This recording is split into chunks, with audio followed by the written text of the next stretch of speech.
Hello everyone, welcome for another episode of our Sunrise Cricket Podcast. We are covering the ongoing Cricket World Cup at the moment. We had our previous episodes talk about the tournament overview and India's performance in their first five games. And this episode will talk about India's next three games and a brief overview of the tournament as well. So at this stage, in the group stage, we have two teams that have qualified for the semi-finals, India and South Africa, and two teams that have qualified that have been eliminated, um, Bangladesh and England. So the rest of the teams are mathematically in contention for two semi-final spots. It's going to be an exciting race. The final week of group stages starts tomorrow, and it's going to be an exciting week. But we have to talk about the form of India and South Africa. They've exhibited some great cricket, both batting and bowling. They've had strong performances, a lot of centuries, and good new ball bowling at the top and good spin bowling as well. On the other hand, the bottom end of the spectrum, England and Bangladesh have struggled to fire in almost all departments. England have exhibited poor form both in batting and bowling, and that was very evident in their game against India as well. So, what are your thoughts about that game, Dave? Yes, as you said, England being the defending champion, this would be the last thing that anyone would have expected out of them, considering how great of a form they have been in the since 2015, and even in the recent past, there is no way anyone had seen them struggle. They might have lost one or two games here and there, but yeah, as you said, since the beginning of this World Cup, uh, I don't know, maybe that the innings from Conway and Rachin Ravindra throw them off, I guess. But yeah, they did not look like the England that we all know and expected. And even with India, actually with India, they bowled better. So we all know Lucknow pitch has always been on the slower side, but even in that pitch, to bowl out Team India for 229 runs, considering the form that both the team is in, it's a huge deal, don't you think, Yes, Abhi? yes, of course. I think that was probably the first time the Indian batting lineup was challenged to the extent it was challenged. We had, a top order fighting or middle order, covering up for it in the previous games, but against England was a real challenge because we lost three quick wickets. Of course, we were challenged against Australia as well, but we came up trumps. But as a whole, at different stages of the innings, we were challenged by the England bowling lineup.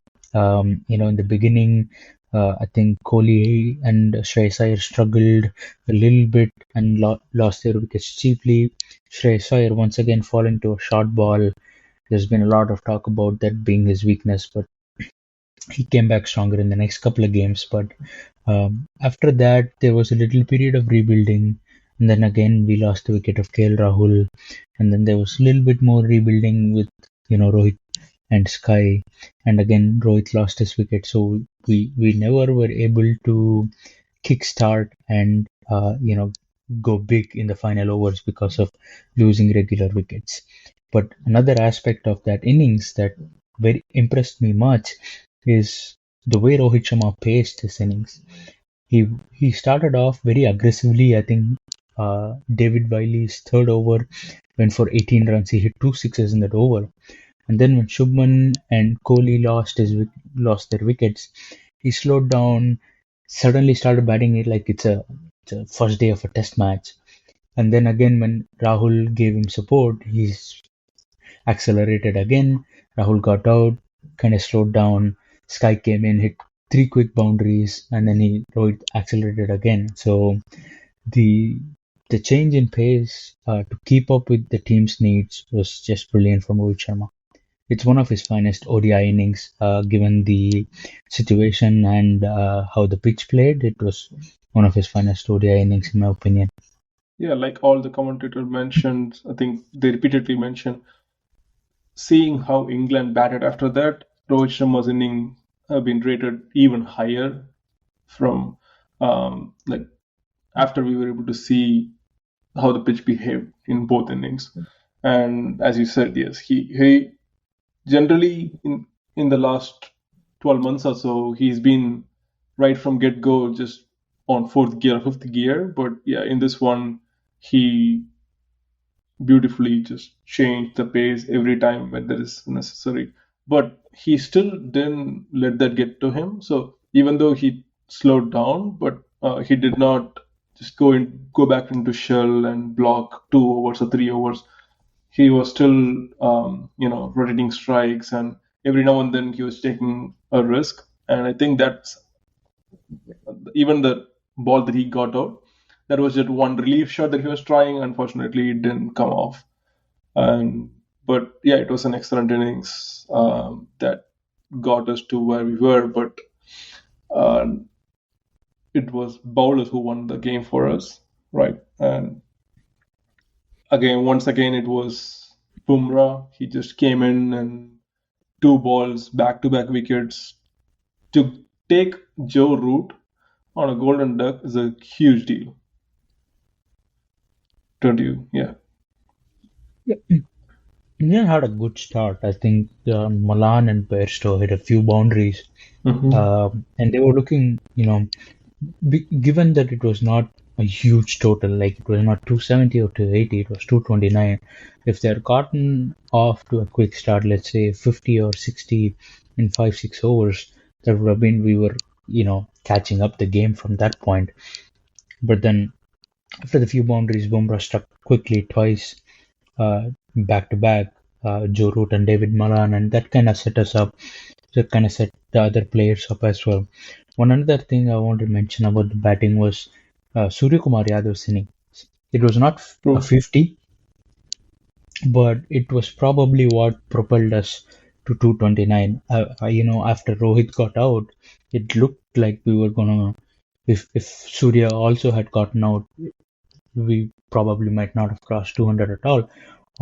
Because Rohit and Jadeja got out in quick succession, we were into our tail. But Surya batted beautifully.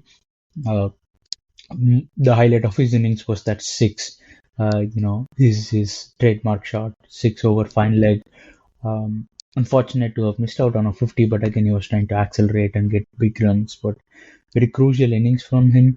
Um, you know, Given that Hardik is not going to continue in this tournament, and this probably might be our preferred playing 11, Surya getting those runs and coming into form is very important for us, and I was really happy to see that. And then again, like you said, the bowlers won the game for us. Bumrah struck back to back. And then Shami, man, what a tournament he's having! He's just Yeah, since he's come back into the team. mhm.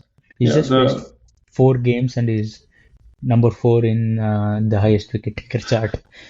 I mean, I think he must have been disappointed today to not take a 4-4, I guess, because so today we are recording on the day of India's South Africa game. That's what I meant today. But the first game it was a 4-4. Second game, no, first game was 5-4. Five. Second game 4-4. Third game another 5-4. It was like he's just taking wickets for fun. Mhm. But yeah, in this game, that spell that he bowled with Ben Stokes, every ball you could see that Ben Stokes is like arguably one of the greatest batsmen in the recent times, Mhm. and he's not someone who's just smacking around, but he's also technically sound. He could hang around, he could play different gears to make that kind of a batsman struggle with not just 1 or 2 balls. I think it was an entire over, and then there was couple of balls in the previous over as well. It was excellent to watch, and yeah, that as expected, like when you are struggling that much, when you couldn't even pick the ball after it pitched and started moving, it Mhm. was coming. The wicket was coming all along, and it was like a 4 or 5 out swingers followed by a sharp in swinger that also stayed Yeah, low, skidded on to the stumps, I and think yeah, if I'm not, Stokes had no answer for that. I think if I'm not wrong, there was I think an 8 ball sequence before he got out where Shami bowled to Stokes. Most of them were out swingers. Stokes couldn't even, you know, touch Mhm. touch the ball. It was Shami had him on a string. Mhm. He beat the outside edge every single ball of 1 over, and then It Stokes was had the to go last ball of the like, over. yeah, and then he shot pin swinger and got him. It was just brilliant setup. It's good to watch because in the fast-paced T20 game, you probably do not have the opportunity to see how a bowler sets up a batsman for his wicket. But Mhm. in this match, it was beautiful to see, and especially in big totals as well in ODI cricket, it's not you don't often get the luxury of setting up your batsman and trying to get a wicket. But it was beautiful to see that proper cricketing stuff. And then after that, I think once you've broken the spine of England, um, I think Bairstow also got out to Shami. Uh, so once the top four had gone, there was probably nothing left for England. I think that the way the tournament has progressed, if only one of the top four from England shine, they've come close. But their bottom order, we've talked about how deep their batting is, but it doesn't seem to be productive for them. Actually, even their top order is not being productive, so we Yeah, cannot be too harsh on their yeah. bottom up. Actually, Willie batted better. I don't want to say played better, but there were a few shots that he played which was really good. Oh yeah, the six Those of two sixes Bumrah. against Bumrah. I think Yeah, whenever Bumrah came and bounced it, Willie just went for a six. yeah. But I think I want to add one more point. When you said this felt so nice that Mm-hmm. Shami's seeing bowling, you know what I felt when I was watching that? Like, we have always seen in the last 10 years or 15 years how our batsmen struggled against English bowlers. Mm-hmm. So to make English batsmen struggle with the same seam movement, it felt like I don't know, it felt nice. It's like yeah, it felt new and great. We have been doing this in the Test cricket for the last year or two, or maybe 2 3 years, I guess now. But yeah, it felt really good. Yep. And I think yeah, we had four plus three, like 7 wickets from seam bowling, which was an excellent.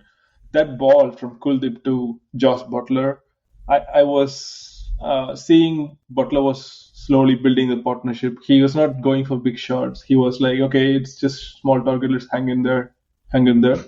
And that ball, he had no idea how much. He had no idea that much it would have turned.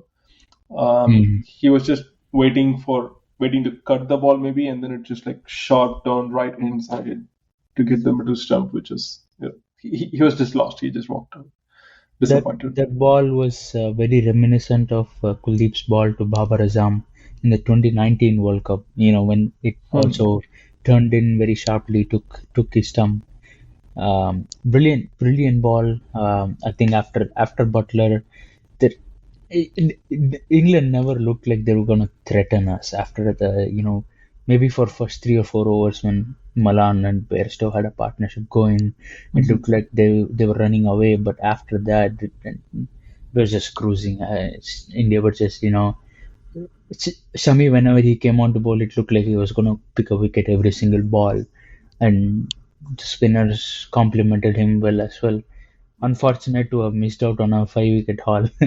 Yeah, I um, think I um, saw that when the last over, I think it Bumrah came and he just bowled yeah. first ball, short ball for six, and then there was a couple of dot and a single probably, and then when Wood came on, first ball just went for a sharp Yorker. Bumrah started celebrating. You could see Shami's face. It's like he was happy, but he's like, "Oh, I would have liked that wicket." Mhm. But yeah, that's actually good to see, right? Because it's like they are they're picking and choosing. Okay, I'll take one. You take one. So that's how well a bowling unit has been. And to add one more point, on Kuldeep Yadav. Um, I think we talked about this even in Asia Cup. Kuldeep has been bowling better and better with time. This World Cup, he's not on the top run getters. He is not Wicket taker. Oh, sorry, he's not on the top wicket taker, but he's been one of the biggest asset of our team. Whenever he gets in, he doesn't give any easy runs, and people are struggling to pick his line and length. Hmm. And I saw a stat that his turn has decreased by like 30% or 40% because he increased his speed by 2 or 3 miles per hour. Um, but yeah, that's helping him a lot. That's probably helping him to curtain the runs. I think even in the IPL and in white ball cricket, Kuldeep Yadav's MO has been okay. I toss it up, you try to take me on, I get a wicket, or I go for runs. But this World Cup seems to have, it seems like he has reinvented his bowling style in a way, and it's working wonders for the team. It worked wonders so far, but he really didn't have an opportunity to show anything against Sri Lanka, right? I mean, yes. Same. I think Sri Lanka has different issue. They always struggle. They have been struggling with their uh, team's injury concern. Hmm. They have lost like 3, 4 players now to injury, which is unfortunate for them. But mm, I don't know whether we could give that as an excuse for how poorly they batted in this game. But before going on to their batting, this was we should talk about India batting. Except Madhushankar, no one was able to trouble India. And every time Madhushankar took a wicket, it was some slower ball. So he went for a lot of runs. Whenever he normally bowled like straight balls or faster ball, it just went for 4 or 6. Those pull shots, each and every pull shot. I think Shreyas Iyer just pulled a couple of short balls for 6, which was so good to see considering before this game everyone was talking about, oh, maybe we should drop him for someone else in the squad. Like there are a lot of talk, especially on social media. I'm sure you might have come across few as well. Hmm. So how much did you enjoy that 82 or 56? And yeah. The intent was the highlight for me, Hmm. because he hadn't gotten a lot of runs in the first few games, under the pressure.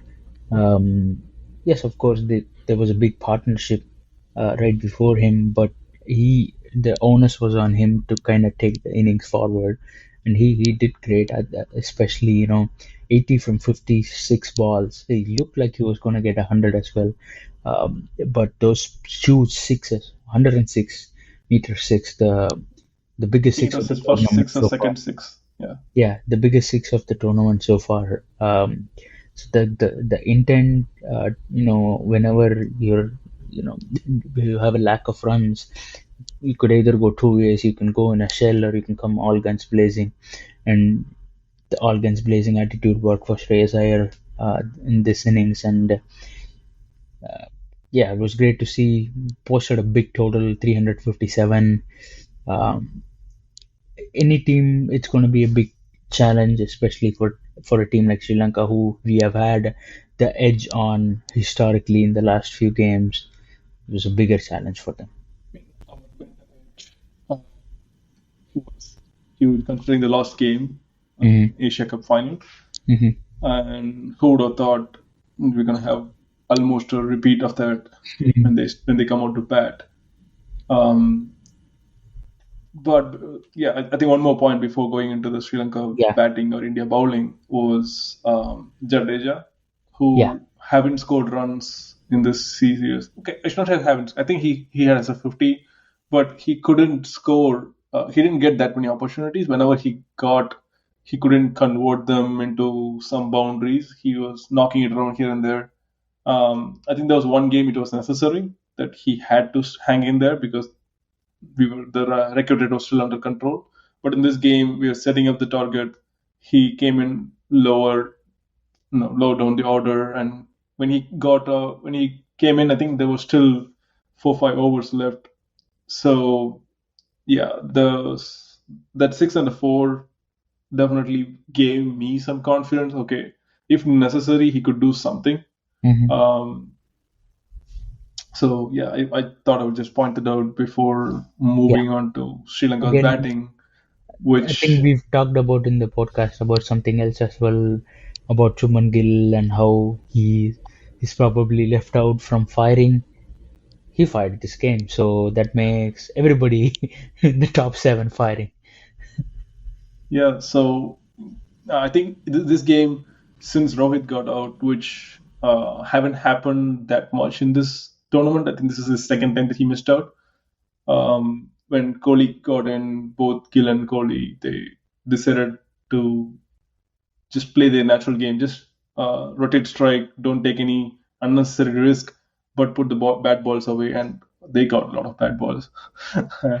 With the fielders not during the power play, there were a lot of short balls without proper support on the leg side, and they were just easily getting all those runs and those cover drives from. I don't even know whether it's a cover drive. The shot, it's like cut shot, but it's going through the cover from Suman Gill. Oh yeah, Yeah, the back foot that punch. no, it was not punch. He actually came down and he Hmm. slashed it through covers. Okay, that looked as if it's going to a fielder for a catch, but it was right through the gap. I think he hit a couple of them. I think he also scored that in probably in the South Africa game as well. I'm not sure, but it was so good to watch. Yeah. Yes, but after scoring 357 runs on that pitch, actually people thought yes, 357 is high score, but maybe it is chaseable if the bowling was not that good, and the bowling was too good. Sri Lanka batting started, and within like first 10-15 minutes, the game was over. Right? Once again, the power play bowling, I have to say, of Yeah. India. Just first ball of the innings was a wicket, Hmm. and then we've also talked about Siraj in our podcast, saying that Yes, Siraj has not fired so far. His power especially in play the early bowling, overs. yeah, his power Yeah. play bowling is a concern and all of that, and he found his favorite opponent to kind of come back to form. Yeah. And it's a good sign for India.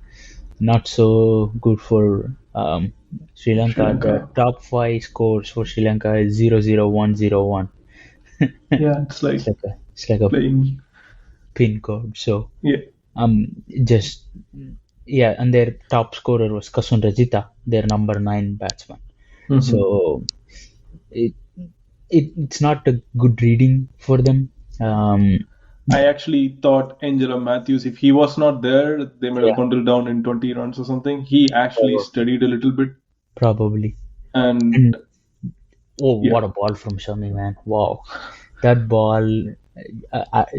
It looks like in the 3 games or four games Shami has played, it looks like every single over Shami is going to come and take a wicket. That's how good he has been, even hmm, in periods of play where he is not caught in wickets.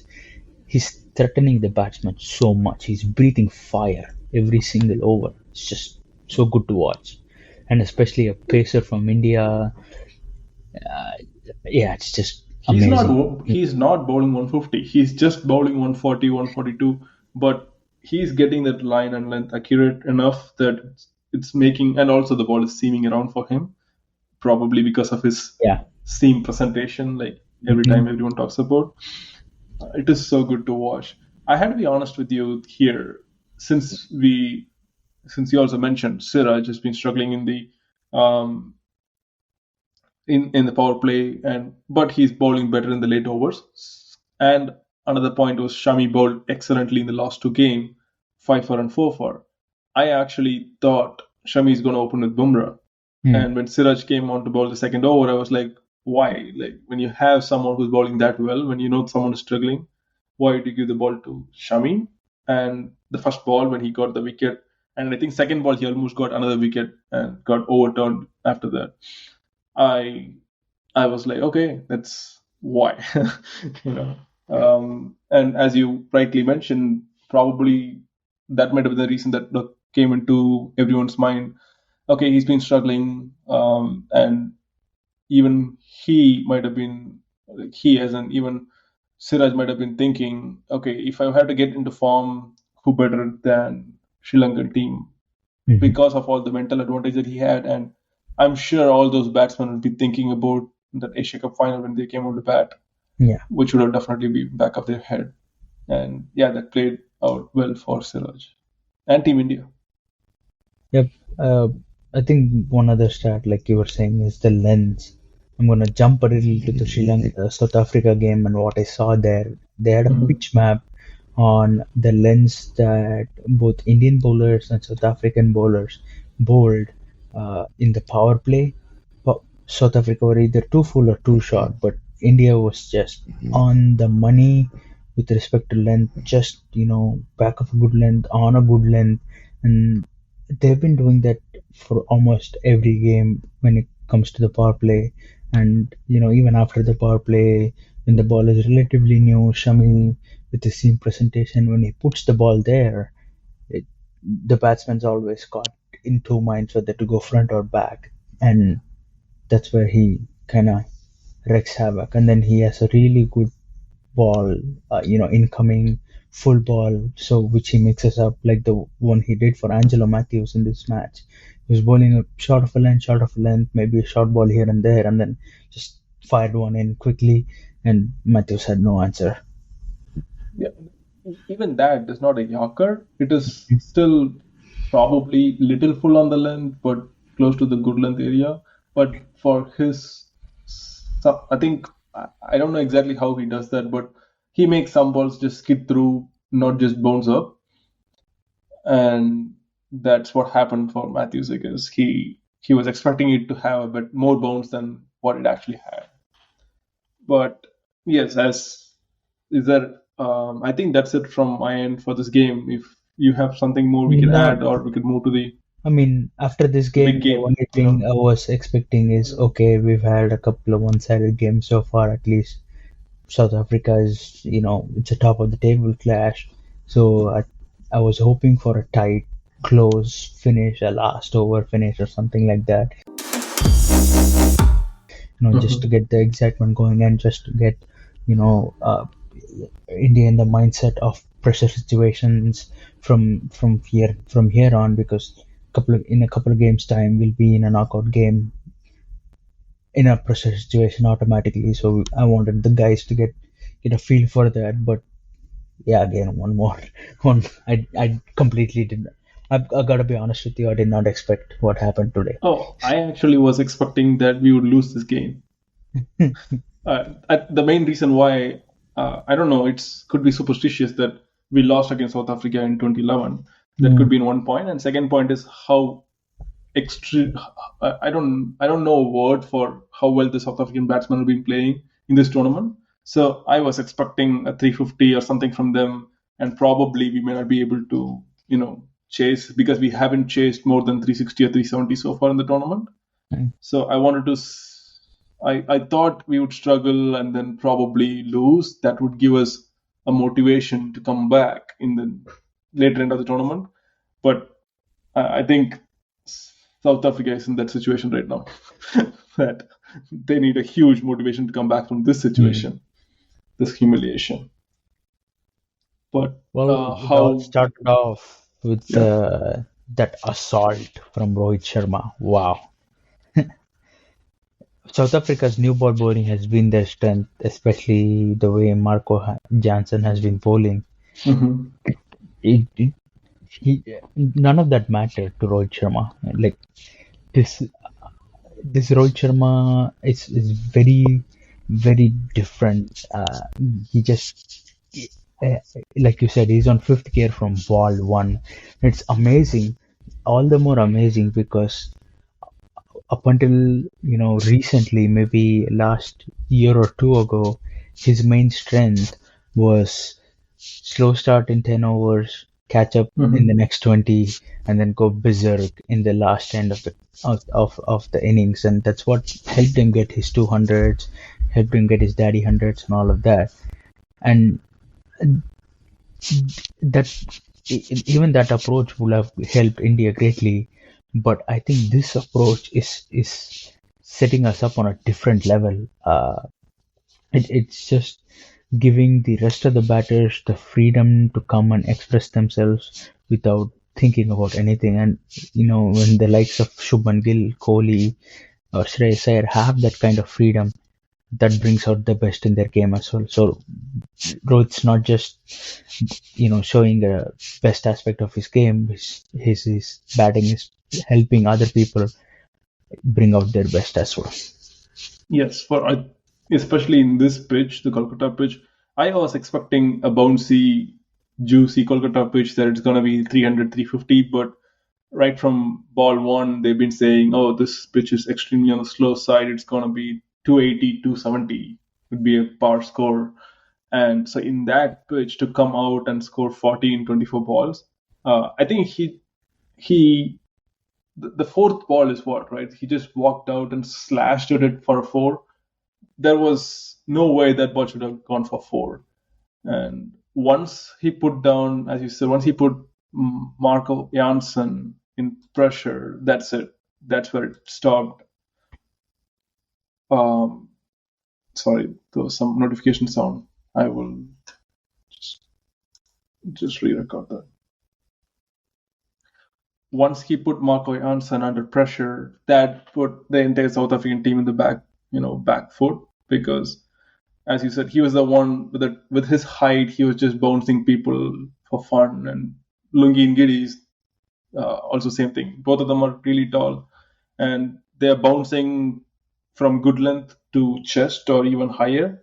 That people struggled with it, but I want to say they were not as good with their island length with India, because they gave Rohit Sharma room. They were bowling to him in fourth and fifth stump, and he just didn't even move his feet for a couple of balls. He just stand and just slashed at the ball, slashed his bat, throw his bat at the ball, and it just skyrocketed into boundaries. Uh, cannot, the match will not be complete if we do not talk about the king. King on his birthday, on against the second place team in the tournament. Um, couldn't have been a better occasion for his 49th 100. I think maybe there was one stat that came to my mind was Sachin scored his 200 against South Africa, Hmm. and Sachin's 49th 50 was equaled by Kohli against the same opponent. That's what I remember when I saw, 49th and equaled Sachin's Tendulkar record. Yeah, the first, I think, as soon as he came in, the fours that he hit, there were 3 or 4 fours within his 10-20 balls. Everything was pure timing, and he did not try to play any risky shots. He was just keeping it everything on the ground, which was, which has always been his strength. And once we lost Subman Gill, Kohli just calmed further down. He was just scoring singles and doubles. He did not take any risk. And that partnership between Shreyas Iyer and Kohli in this difficult pitch, it definitely gave me a lot of confidence that, okay, we have good chance going forward in the tournament. Full credit to Tracer as well. Mm-hmm. You know, his total in the last couple of games overtook whatever he scored in the previous 5-6 games. So he's been that good for for the last couple of games. It's a great time to come to form as well, especially this close to knockouts. When we have a batsman like Shreyas Iyer in form, it's a really good sign for us. And once again, Jadeja finishing the innings. We needed an explosive finish, and Jadeja once again probably for the second game consecutively showed that he still has it in him. There were doubts about his batting, He's but getting better he's day by getting day. better. Yeah, Yeah, with the bat, it's a really which good sign is for us. yeah. As at the last over flourish, right? That shot that he hit through mid off for four, as he was, it's like falling four. That was his trademark shot. And when I saw that four, I was like, okay, that definitely gave me more confidence. Considering he's our seventh batsman, Yeah, it is necessary that if he doesn't have to score 50 or 100, but at least if he can keep the strike rate above 100 and score like quick 30 or 20 to 30, it would be a big deal for us.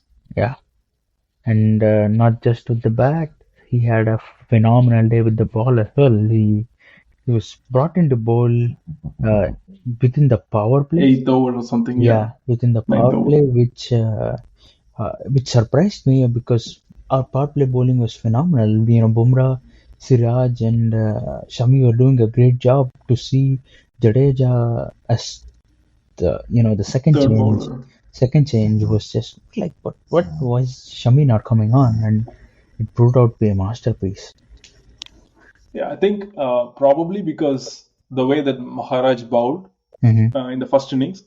So no disrespect to Maharaj, but compared to Jadeja, he's extremely new.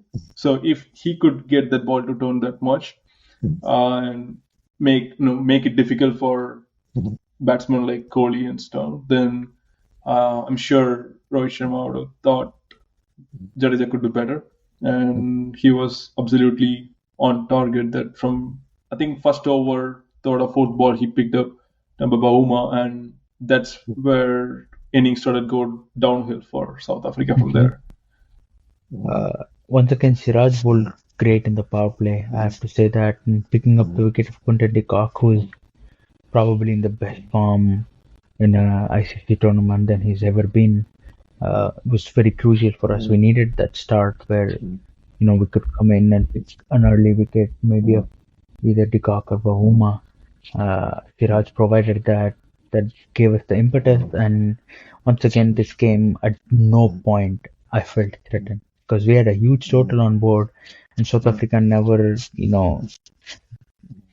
went about 3 or 4 runs in the net run rate. So Yeah, I mean, not net like rate I think in run the rate. 12th over or 13th over, the game was done. Yeah. Understood. Once they got four, once you get the Klaasen out, I felt okay. We are good. It's But our game. but then again, we got Van der Dussen, David Miller also within the next 3 4 overs. So after that Yes. point, it was just a matter of time when we were able to get wickets. But the Yeah. tail hung in there. They weren't scoring a lot of runs, but they just stood there and tried to resist as much as possible. But we were we were too good for them. Just Yeah, I mean, you need to give more credit to Kuldeep Yadav in this game. His two wicket seemed like too low, or it went a little unnoticed, I would say, because whenever I was watching, even like after match presentation or something, I did not hear anyone talk about Kuldeep Yadav. Probably because when he came in to bowl, the game was already done and dusted. But Mhm. even then, he bowled extremely well. He made it difficult for the batsman to play and to keep the economy at 1.4 for 5 overs. It's excellent. And on top of that, he also picked up the two wickets, which, yeah, I think it's going to give him a lot of confidence. Whenever, if Kuldeep Yadav is coming in right after a wicket, he's always great.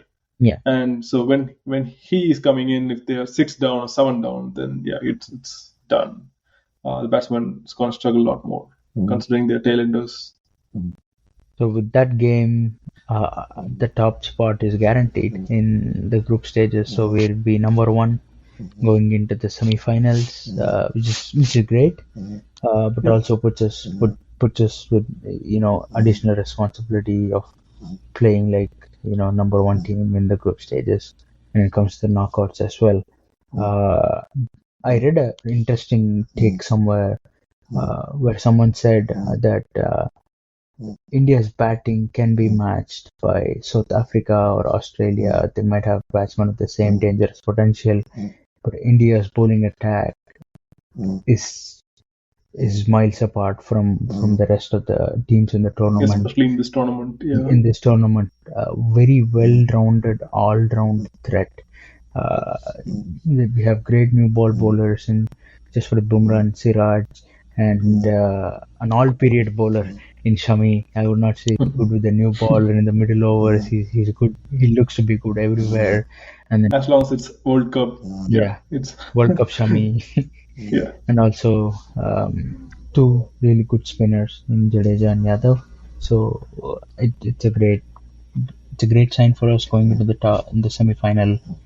And yeah, I really hope this semi-final and final will give us different outcomes than the previous ones because of the potential that we have shown and yeah. how well-rounded our performances has been. It's not been top heavy in the batting. Top seven all have runs, and in the bowling, it's not just one person picking up 5 wickets every game. It's different people picking up wickets or each picking up 2 wickets. So signs are promising, but I wouldn't be, you know, I would not be, Yeah, I don't want to. We should not go like too far into the yeah. future, but as you said, I'm also hoping for a different outcome, as of course. And I think semi-final. I feel we have a good chance of beating any team, considering it's going to happen in one hit for us, Mumbai. I, it's going to be very good for our bowlers, Mm, considering all of us are uh, okay. Maybe because I'm too biased because of our recent game one day with Sri Lanka. mm, I don't think we're going to meet Sri Lanka in semi-final. Probably it will be Pakistan or New Zealand, yeah, depending on how their last game go. But whoever it is, I think we might have an upper hand at Mumbai. true. And it's Rohit Sharma's like hunting ground as well. It's I do not know that for sure because I will tell you one thing, one stat which I saw during the last oh game no, by or hunting before ground the I last meant game. captaincy wise. Batting, no. Oh, not batting wise. No Yeah, batting, not okay. batting wise. I was really surprised when I saw in the last 3-4 games that highest that he had scored in the ground was 20 runs or something, which was extremely surprising considering how much experience he has in the ground. Oh yeah, IPL Rohit Sharma But is way different from ICC tournament Rohit Sharma. IPL yeah, Rohit yeah, Sharma no, bats like me. no, no. I'm not talking about IPL. That Yeah. those 20 maximum runs was an ODI game that he played there over the years. Which It's tells you not why IPL Rohit Sharma bats like me. fair. But yeah, I think it's a great tournament for us so far. I hope it continues and we get a better results this time. Yeah, but Thank you, everyone. Yeah, yeah, for listening to us. Abhi, you want to add anything? that's about it. It's gonna be an exciting week. The number four spot looks to be up for grabs. Even Afghanistan is in the running. Before we sign off, I think we have to talk about them and the way they played in this tournament. Just maybe a minute or so, Mm-hmm. because they deserve the attention that we are about to give them. So they're playing very professional cricket. All of their wins have been very clinical, even against big sides. They've beaten three World Cup champions so far. I think one key thing that I noticed with them is they are playing to their potential. They know what's their strength, they know what's their weakness. So they played four spinners sometimes, or at least three spinners, and everyone is uh, top class spinners. And they know their batting is not their strength. They only have three or four solid batsmen, and they are just bundling with their spin to make the opponent not score more than 260 or 270. And as long as it's within 260, 270, it's within their reach that their batsmen are able to cash in. very interesting games for them as well. Tough games, but I don't know. Maybe they can cause one more upset and make things more spicy in the tournament. I hope so. Aren't they supposed to play Australia and South Africa? Yeah, Australia and South Yeah, so Africa. that's a if they can beat both the team to get into semifinal, then I think it That would would be be, something. yeah. So Even if they beat one of I those two teams, it'll be a wonderful, phenomenal achievement, and it'll be great for the yes, tournament. I think so far whatever they have done, I don't think anyone had expected them to do, like, to win 4 games out of 7. It's already extraordinary considering how little experience they have playing against all the big teams. True. So yeah, as you said, it's gonna be a phenomenon next week. I cannot wait. Yep, and we'll see you probably in one more week. Not a lot of games for India, but maybe a preview for the semi-final awaits. Let's see.